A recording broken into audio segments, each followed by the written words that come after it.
Peut-on participer? Est-ce qu'il y a des gens qui ont dit quoi? Parler de ça sur une baguette de pain?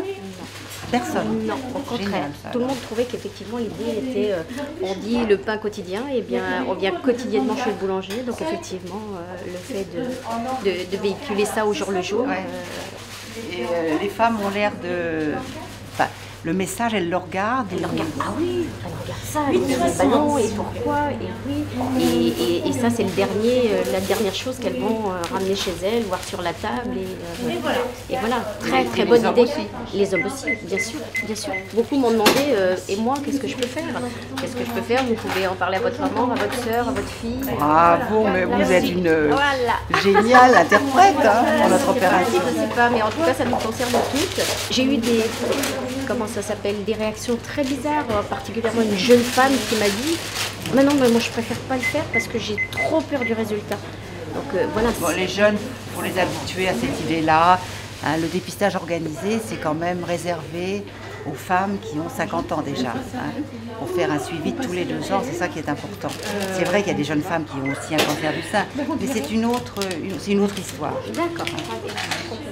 Elles en parlent avec leur médecin et voilà, elles ne rentrent pas dans ce cadre de... Okay. Voilà. On va prendre un petit café? Oui, avec Allez, plaisir. un petit café. Octobre Rose, c'est en fait une opération qui prend beaucoup d'ampleur, mais qui a été créée à la demande des comités féminins il y a 4 ans maintenant, 5 ans même. Nous sommes allés voir le ministre de la Santé pour lui demander qu'il y ait une journée dédiée au dépistage du cancer du sein. Et il nous a dit « je vous donne le mois ». Bon, alors on était très très contents.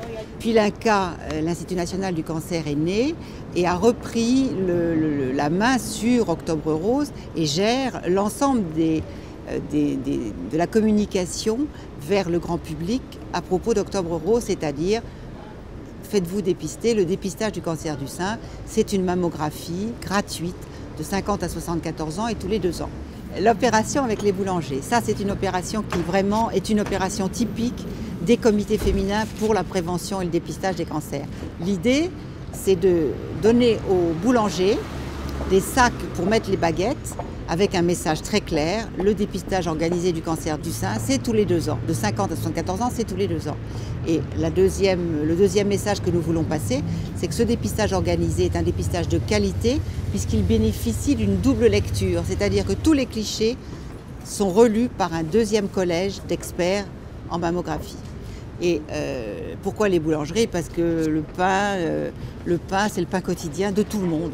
Il n'y a pas de problème de classe sociale, de religion, de ce que vous voudrez. C'est toute la famille qui participe à l'achat d'une baguette de pain. La baguette de pain, elle est sur toutes les tables. Alors, les possibilités d'accès au dépistage du cancer du sein, à Paris en tout cas, et dans tous les départements, c'est la même chose. Il y a une structure qui est chargée de coordonner toutes les adresses des femmes de 50 à 74 ans, à la veille de 75 ans, pour leur envoyer une lettre d'invitation, qui est celle-ci, hein, leur disant « Madame, vous avez le droit à une mammographie gratuite tous les 2 ans, vous rentrez dans cette tranche d'âge qui est prise en charge à 100% par la sécurité sociale, mais il y a d'autres cas, entre guillemets. Par exemple, une jeune femme qui a moins de 50 ans et dont la maman a eu un cancer du sein, la grand-mère, la tante, peut-être avoir des problèmes du fait d'une question génétique. Cette femme-là peut voir avec son médecin, en parler avec son médecin en tout cas, pour pouvoir bénéficier peut-être d'un dépistage génétique s'il estime que c'est indispensable. Et puis il y a d'autres femmes qui n'ont pas ce problème génétique, qui ont moins de 50 ans ou qui ont plus de 75 ans et qui souhaitent avoir une surveillance régulière de leur sein. De telles maladies un peu cancéreuses. On va parler du dépistage. Est-ce que vous pensez que les femmes, elles y vont ici en France? Oui, les femmes ici y vont. Il y en a qui vont, hein, parce qu'on est obligé des femmes d'aller. Ici, oui, ils font. Mais en Afrique, là, si on n'a pas... C'est pas facile. Surtout nous qui sommes dans les villages, on n'a pas d'hôpital. L'hôpital plus près, c'est 15 km. Et là-bas, il n'y en a même pas d'échographie, surtout pour faire les pistaches pour les seins. Alors, c'est pas facile du tout. Moi, je dirais que des fois, bon, les femmes n'y vont pas. Hein. Même les docteurs, ils ont dit que bon, ils envoient les lettres plusieurs fois. C'est gratuit, mais bon, beaucoup n'y vont pas, quoi. Pourquoi, à votre avis, elles n'y vont pas, en fait? Je sais pas, je crois que c'est la négligence, c'est tout, hein. Sinon, c'est très important. Et elles savent que c'est très important. Moi, je crois qu'il y a une sorte de blocage intergénérationnel. Par rapport aux enfants nés ici, c'est vrai que leur carnet de santé nous rappelle que ces enfants sont suivis. Mais par contre, la santé de la maman, je crois qu'elle ne se préoccupe pas assez de sa propre santé. Elle peut recevoir les courriers, mais elle ne fait pas le deuxième pas de faire vraiment qu'elle soit suivie efficacement. Sinon, on n'en serait pas là aujourd'hui, parce que moi-même, des fois, je vois mes copines plier les courriers. Je dis, attends, c'est quoi, c'est quel courrier que tu plies? Oh, c'est toujours la même chose qu'on reçoit. Je dis, ben oui, mais attends, c'est un rendez-vous. Ce serait un sujet de joie pour se dire, c'est vrai, j'allais l'oublier, mais le courrier vient me faire un appel, peut-être que je suis en retard. Pareil pour les vaccins. Je vois des types de négligence qu'on fait parce que la maman a pris l'habitude de s'occuper trop des enfants et de ne pas s'occuper de sa propre santé. Donc, il faut vraiment que la femme commence à prendre du temps pour elle-même et se dire, si les courriers arrivent, c'est vrai, peut-être je l'ai fait il y a 2 ans, et puis surtout ne pas attendre que lors de grossesses pour faire le bilan de santé. J'en ai vu des femmes qui m'ont dit, oh, de toute façon, quand on accouche, c'est là où on profite pour faire tout. J'ai dit, ben tout, attends. Et si tu fais des écarts de 5 ans, de 6 ans, comme la vie nous l'exige ici, donc dans 6 ans, elle ne verra jamais ni un Gétinco, ni elle n'ira jamais faire la mammographie. Donc il faudrait vraiment qu'on ait ce temps de prendre soin de soi et de se préoccuper un tout petit peu de sa santé. Moi, j'aimerais vraiment insister sur cette question de la mammographie, du dépistage, qu'il y ait plus de femmes qui aillent se dépister, et puis une meilleure implication des femmes migrantes. Par exemple, il y a une association qui s'appelle Vivre comme avant, pour ne pas les citer, et donc qui recrute, qui coopte des femmes qui ont déjà été malades pour toucher les personnes. Ce serait bien qu'il y ait des femmes africaines qui ont déjà eu le cancer du sein, qui viennent intégrer cette association. Je pense qu'à ce moment-là, il y aurait plus de chances de plus sensibiliser, de plus dépister et de mieux accompagner. Ce serait bien qu'il y ait une meilleure implication des femmes africaines dans justement les grands groupes, les grands collectifs nationaux. Tout ce que je fais, je passe par les jeunes filles pour atteindre les mamans.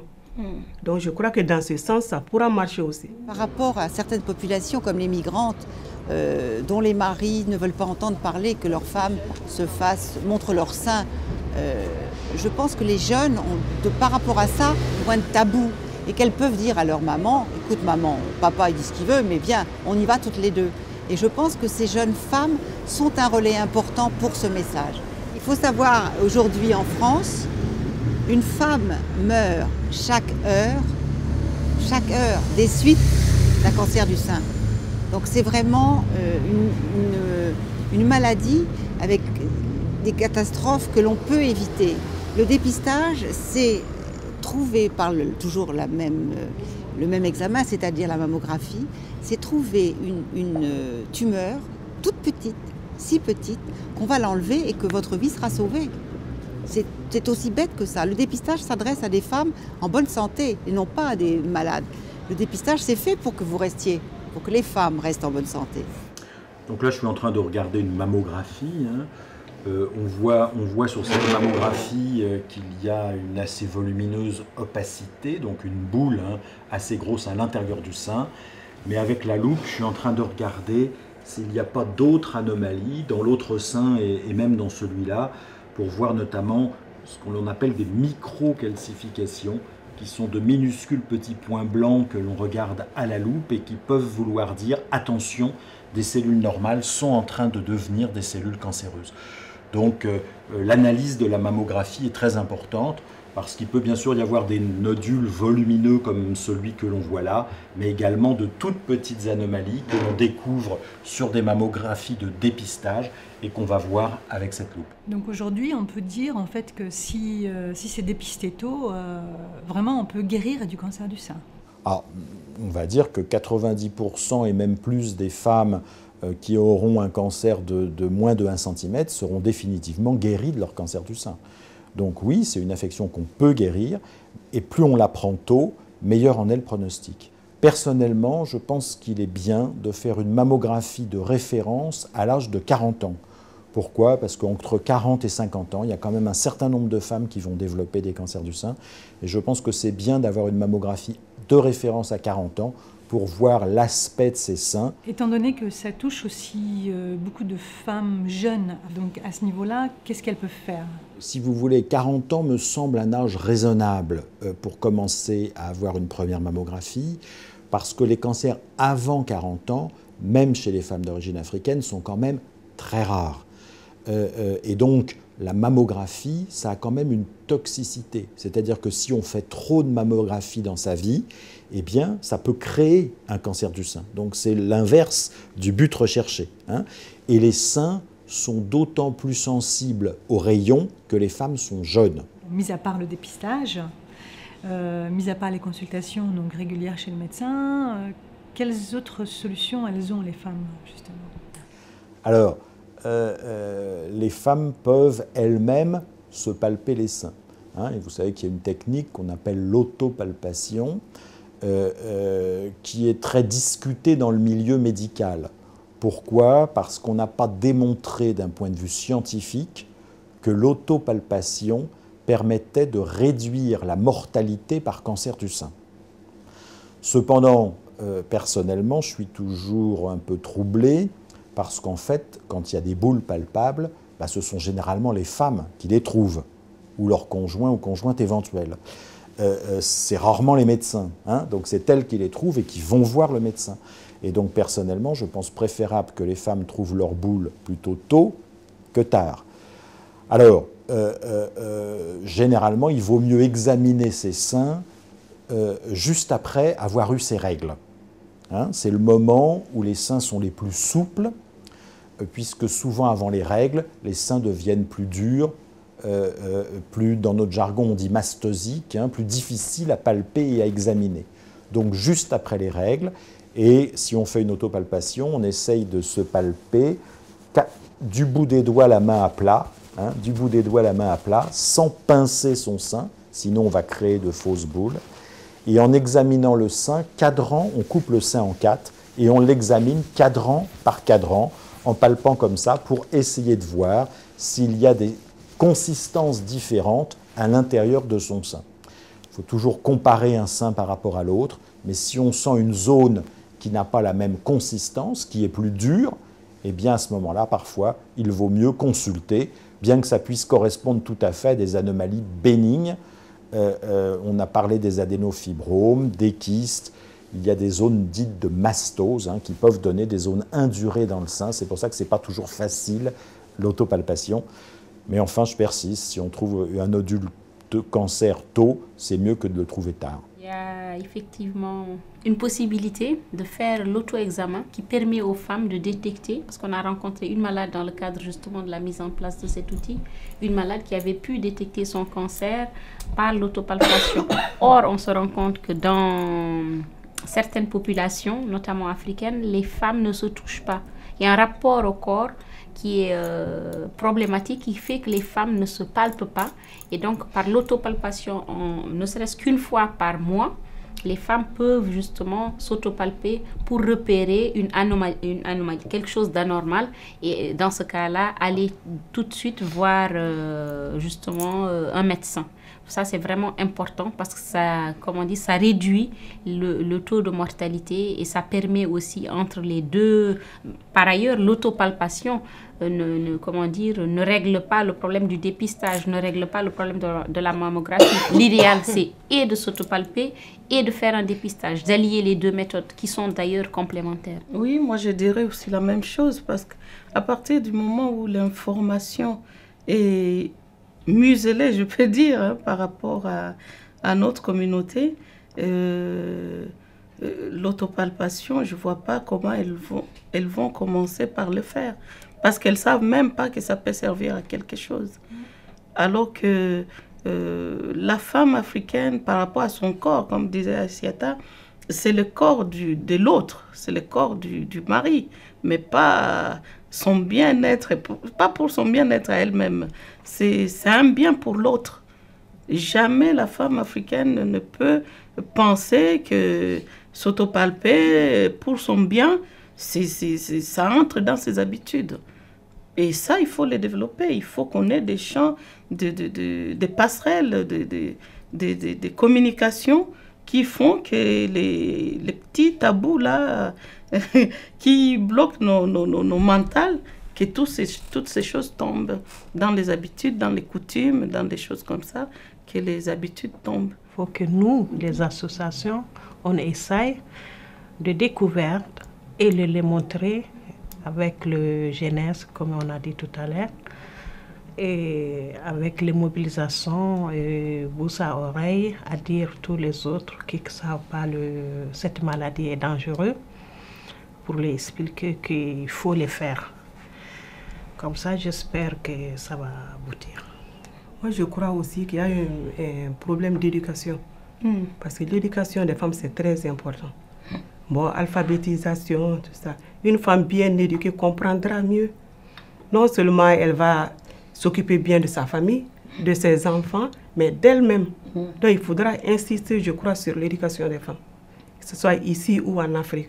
Et ensuite, la communication passera. Je voulais simplement dire que j'ai été très sensible à l'approche de Bintou, c'est-à-dire d'allier effectivement la santé des femmes et puis la problématique du genre, des rapports sociaux de genre entre hommes et femmes. Effectivement, les femmes africaines, comme beaucoup de femmes dans le monde, et effectivement, c'est un outil, si j'ose dire, de production et de reproduction. Production des enfants, reproduction au sein des ménages, en confectionnant de la nourriture, reproduction des forces du mari, des enfants, etc. Et par ailleurs, cette même femme ne pense pas justement à son bien-être.